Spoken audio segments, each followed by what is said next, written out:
கன்னடம் பேச மறுத்த பெங்களூருவை சேர்ந்த எஸ்பிஐ வங்கி அதிகாரியின் வீடியோ வைரலான நிலையில் அவர் பணியிட மாற்றம் செய்யப்பட்டுள்ளார் என்று கர்நாடகா முதல்வர் சித்தராமையா தெரிவித்தார்.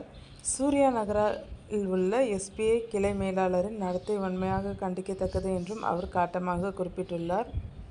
இதுகுறித்து கர்நாடகா முதல்வர் சித்தராமையா வெளியிட்டுள்ள எக்ஸ் பதிவில், அணைகல் தாலுகா சூர்யா நகராவில் உள்ள எஸ்பிஐ கிளை மேலாளர் கன்னடம் மற்றும் ஆங்கிலத்தில் பேச மறுத்து மக்களை அலட்சியப்படுத்தியது என்பது கடுமையாக கண்டிக்கத்தக்கது. அதிகாரியை பணியிட மாற்றம் செய்ய எஸ்பிஐ எடுத்த விரைவான நடவடிக்கையை நாங்கள் பாராட்டுகிறோம். இருப்பினும் இதுபோன்ற சம்பவங்கள் மீண்டும் நிகழக்கூடாது.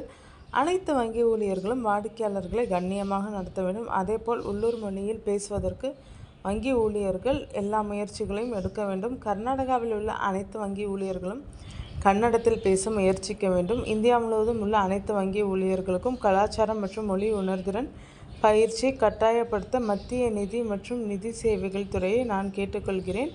உள்ளூர் மொழியை மதிப்பது மக்களை மதிப்பதாகும் என்று அவர் கூறினார்.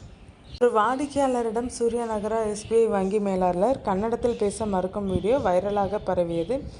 அதில் இது கர்நாடகா என்று வாடிக்கையாளர் கூறும்போது, நீங்கள் எனக்கு வேலை கொடுக்கவில்லை என்று அந்த அதிகாரி பதிலளிக்கிறார். வாடிக்கையாளர் இது கர்நாடகா என்று திரும்ப திரும்ப சொல்லும்போது இது இந்தியா என்று அவர் பதில் சொல்கிறார். மேலும் உங்களுக்காக கன்னடம் பேச மாட்டேன் என்றும் இந்தி பேசுவேன் என்றும் அந்த பெண் அதிகாரி கூறுகிறார்.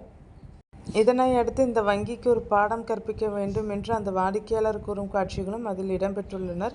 வைரலான இந்த வீடியோவையும் வங்கி அதிகாரி மீதான நடவடிக்கையும் கன்னட மொழி சர்ச்சையை மீண்டும் வெளிச்சத்துக்கு கொண்டு வந்துள்ளனர். கர்நாடகாவில் வேலை செய்து வாழும் வெளிமாநிலத்தவர்கள் உள்ளூர் மொழியை கற்றுக்கொள்ள வேண்டும் என்று கன்னட ஆதரவு அமைப்புகள் வலியுறுத்தி வருகின்றனர். அதே நேரத்தில் யாரையும் ஒரு மொழியை பேச கட்டாயப்படுத்தக்கூடாது என்று மற்றொரு தரப்பினர் வலியுறுத்துகின்றனர். இந்த விவகாரம் இப்போது கர்நாடகாவில் பெரும் விவாதத்தை தூண்டியுள்ளது.